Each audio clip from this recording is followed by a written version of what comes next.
ನಮಸ್ಕಾರ ಎಲ್ರಿಗೂ, welcome to my channel. ನಮ್ಮ ಮನೆಯಲ್ಲಿ ನನ್ನ ಹಸ್ಬೆಂಡಿಗೆ ಬಿಟ್ಟು ಪನ್ನೀರ್ ಅಂದರೆ ಎಲ್ರಿಗೂ ತುಂಬ ಇಷ್ಟ. ಇವತ್ತು ಪಾಲಕ್ ಪನ್ನೀರ್ ಮಾಡ್ತಾಯಿದ್ದೀನಿ, ಅದು ಕೂಡ ರೆಸ್ಟೋರೆಂಟ್ ಸ್ಟೈಲಲ್ಲಿ. ಬನ್ನಿ ಹೇಗೆ ಮಾಡೋದು ಅಂತ ನೋಡೋಣ. ಫಸ್ಟಿಗೆ ಪಾಲಕನ್ನು ಈ ಥರ 2-3 ನಿಮಿಷ ಬೇಯಿಸ್ಕೊಳ್ಬೇಕಾಗತ್ತೆ. ಇಲ್ಲಿ ನಾನು 1 ಕಟ್ಟಷ್ಟು ನೀಟಾಗಿ ತೊಳೆದಂಥ ಪಾಲಕನ್ನು ಒಂದು 2-3 ನಿಮಿಷ ಬೇಯಿಸ್ಕೊಳ್ತಾ ಇದ್ದೀನಿ. ಈ ಥರ ಮಾಡಿಬಿಟ್ಟು ಇದನ್ನು ಇಮಿಡಿಯೇಟ್ಲಿ ಐಸ್ ಕೋಲ್ಡ್ ವಾಟ್ರಲ್ಲಿ ಹಾಕಬೇಕು. ಇದರಿಂದ ಕಲರ್ ಚೆನ್ನಾಗಿ ಗ್ರೀನಿಶ್ ಆಗಿರುತ್ತೆ. ಇದು ತಣ್ಣಗಾದ್ಮೇಲೆ ಇದನ್ನು ಮಿಕ್ಸಿ ಜಾರಲ್ಲಿ ಹಾಕ್ಕೊಂಡು ಒಂದು 7 ಹಸಿಮೆಣಸು, ಹಾಗೆ 1 ಗಡ್ಡೆ ಬೆಳ್ಳುಳ್ಳಿ, ಒಂದು 2-4 ಗೋಡಂಬಿ, ಹಾಗೆ ಒಂದು 10 ಬಾದಾಮ್ ಹಾಕ್ಕೊಂಡು ಮಿಕ್ಸಿಯಲ್ಲಿ ಚೆನ್ನಾಗಿ ರುಬ್ಕೊಳ್ಬೇಕಾಗತ್ತೆ. ಕಡಾಯಲ್ಲಿ ಒಂದು 2-3 ಟೇಬಲ್ ಸ್ಪೂನಷ್ಟು ಬೆಣ್ಣೆ ಹಾಕ್ಕೊಂಡು ಸಣ್ಣಕ್ಕೆ ಹೆಚ್ಚಿದ ಶುಂಠಿ ಹಾಕ್ಕೊಂಡಿದ್ದೀನಿ, ಒಂದು ಅರ್ಧ ಇಂಚಷ್ಟು. ಇದನ್ನು ಹಾಕ್ಕೊಂಡು ಚೆನ್ನಾಗಿ ಫ್ರೈ ಮಾಡಿಕೊಂಡು ಒಂದು ಈರುಳ್ಳಿ ಹಾಕ್ಕೊಳ್ತಾ ಇದ್ದೀನಿ. ಇದನ್ನು ಚೆನ್ನಾಗಿ ಫ್ರೈ ಮಾಡ್ಕೋಬೇಕಾಗತ್ತೆ. ಇವಾಗ ಮಿಕ್ಸಿ ಪೇಸ್ಟ್ ಹಾಕ್ಕೊಳ್ಬೇಕು. ನೋಡಿ ಎಷ್ಟು ಗ್ರೀನಿಶ್ ಆಗಿದೆ ಅಂತ.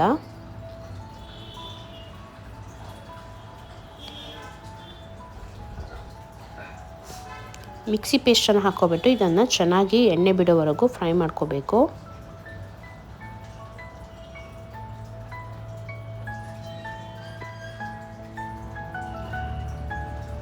ಇಲ್ಲಿ ನಾನು ಸ್ವಲ್ಪ ನೀರು ಸೇರಿಸ್ತಾ ಇದ್ದೀನಿ, ಯಾಕಂದರೆ ಕ್ಯಾಶ್ಯೂ ಮತ್ತು ಬಾದಾಮ್ ಹಾಕಿರೋದ್ರಿಂದ ಗ್ರೇವಿ ತುಂಬ ಗಟ್ಟಿಯಾಗತ್ತೆ. ಅದಕ್ಕೆ ಸ್ವಲ್ಪ ನೀರು ಹಾಕ್ಕೊಂಡು ಮಿಕ್ಸ್ ಮಾಡ್ಕೊಂಡು ಇದನ್ನು ಚೆನ್ನಾಗಿ ಕುಕ್ ಮಾಡಬೇಕು. ಇವಾಗ ನಾನು ಮುಚ್ಚಿಬಿಟ್ಟು ಇದನ್ನು ಒಂದು 10 ನಿಮಿಷ ಕುಕ್ ಮಾಡೋಕ್ಕಿಡ್ತೀನಿ. ಸೊ ನೋಡಿ, ಇವಾಗ ಚೆನ್ನಾಗಿ ಎಣ್ಣೆ ಬಿಟ್ಟಿದೆ.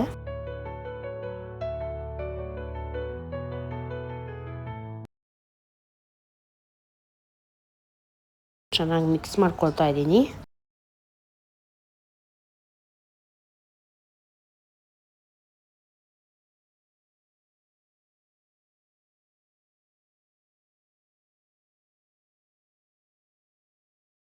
ಒಂದು ಕಪ್ಪಷ್ಟು ಗಟ್ಟಿ ಹಾಲನ್ನು ಸೇರಿಸ್ಕೊಳ್ತಾ ಇದ್ದೀನಿ.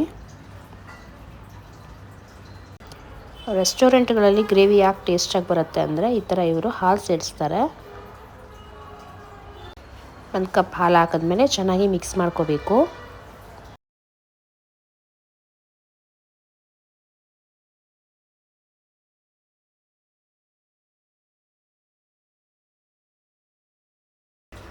ಹಾಗೆ ಇಲ್ಲಿ ಒಂದು 2-3 ಟೇಬಲ್ ಸ್ಪೂನಷ್ಟು ಫ್ರೆಶ್ ಕ್ರೀಮ್ ಹಾಕ್ಕೊಳ್ತಾ ಇದ್ದೀನಿ.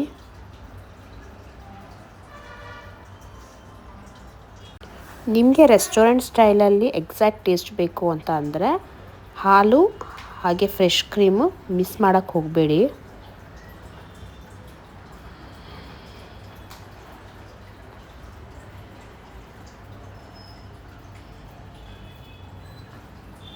ಇದು ಗೀ ರೈಸ್ ಜೊತೆ, ಚಪಾತಿ ಜೊತೆ, ಪರೋಟ ಜೊತೆ, ಹಾಗೆ ಕುಲ್ಚಾ ನಾನ್ ಜೊತೆ ಸಖತ್ ಕಾಂಬಿನೇಷನ್.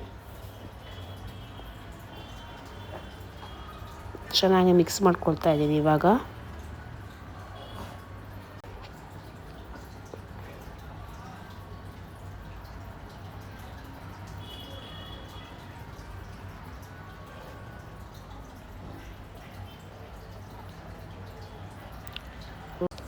ಒಂದು ಅರ್ಧ ಸ್ಪೂನಷ್ಟು ಸಕ್ಕರೆ ಸೇರಿಸ್ತಾ ಇದ್ದೀನಿ.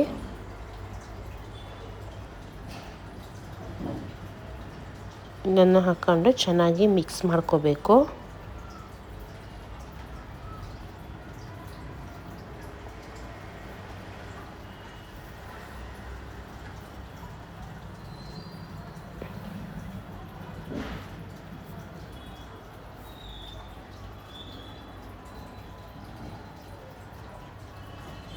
ಹಾಗೆ ಇಲ್ಲಿ ಗ್ರೇವಿ ಥಿಕ್ನೆಸ್ ನೋಡಿ ಸ್ವಲ್ಪ ನೀರು ಹಾಕ್ಕೊಳ್ತಾ ಇದ್ದೀನಿ.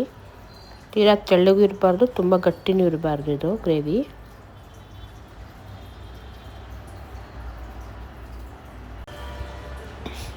ಇಲ್ಲಿ ನಾನು ಫ್ರೈ ಮಾಡ್ಕೊಂಡಿದ್ದಂಥ ಪನ್ನೀರ್ ಸೇರಿಸ್ತಾ ಇದ್ದೀನಿ. ಇದು ಆಪ್ಷನಲ್ಲು, ನೀವು ಬೇಕಾದರೆ ಹಾಗೆ ಕೂಡ ಪನ್ನೀರ್ ಹಾಕೋಬೋದು.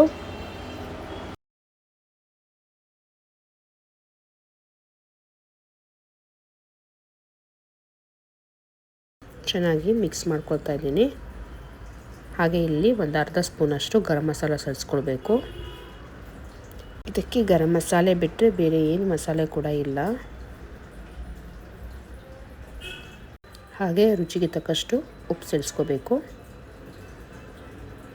ಎರಡನ್ನು ಹಾಕಿ ಇವಾಗ ಚೆನ್ನಾಗಿ ಮಿಕ್ಸ್ ಮಾಡಿಕೊಂಡು ಇದನ್ನು ಒಂದು 10 ನಿಮಿಷ ಕುದಿಸೋಕೆ ಇಟ್ಬಿಡ್ತೀನಿ.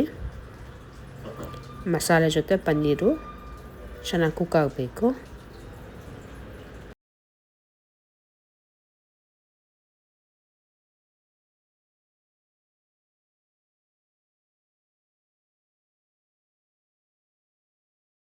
ಲಾಸ್ಟಿಗೆ ಕಸೂರಿ ಮೇಥಿ ಹಾಕಿಬಿಟ್ಟು ಇದನ್ನು ನಾನ್ ಕುಲ್ಚಾ ಜೊತೆ ಅಥವಾ ಗೀ ರೈಸ್ ಜೊತೆ ಸರ್ವ್ ಮಾಡಿ. ವಿಡಿಯೋ ಇಷ್ಟ ಆದರೆ ಲೈಕ್ ಮಾಡಿ, ಶೇರ್ ಮಾಡಿ, ಹಾಗೆ ಸಬ್ಸ್ಕ್ರೈಬ್ ಮಾಡೋದು ಮರಿಬೇಡಿ. Thank you.